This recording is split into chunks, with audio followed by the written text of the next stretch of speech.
All right, so I've got the Anova Precision Vacuum Sealer here, and my overall impression of the product is pretty good. I'm a big proponent of vacuum sealers in general, but we currently use a different branded product in our household pretty regularly too. The Anova Pro functions a lot like any other vacuum sealer on the market. It does have a few additional features that I really do like. One, there is a moist, dry, and pulse function. Depending on what we're sealing, we can press moist for things like fish, produce, meats, or you can opt for the dry setting for grains, coffee, or spices.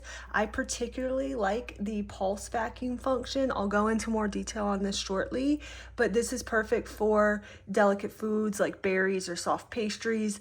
Instead of a continuous vacuum, you can actually manually control the suction and stop it when you want.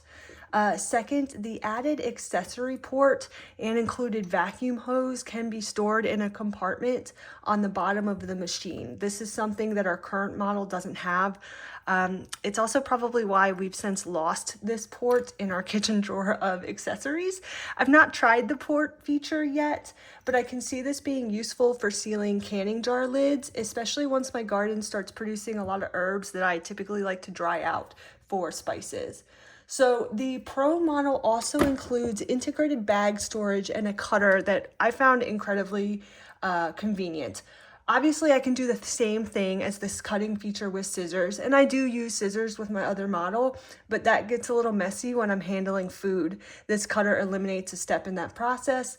Most importantly, I don't know if you can see it here, but the dual seal feature is my biggest highlight. It creates two parallel seals, which I like because it gives me reassurance that my expensive cuts of meat are being sealed properly.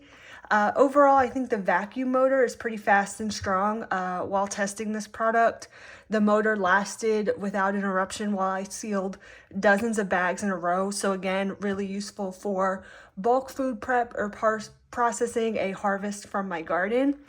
The only downside I would say though is that this catch tray doesn't come out of the machine like the one in my other model does, which is commonly needed, right? Because we're obviously sealing and some juices can get in here, some liquids can get in here. So to clean it, I have to use a rag to wipe out any lingering liquid or lift the whole unit into my sink, which is not ideal. So overall, pretty good. I'm going to run through sealing a protein and we'll do this in real time.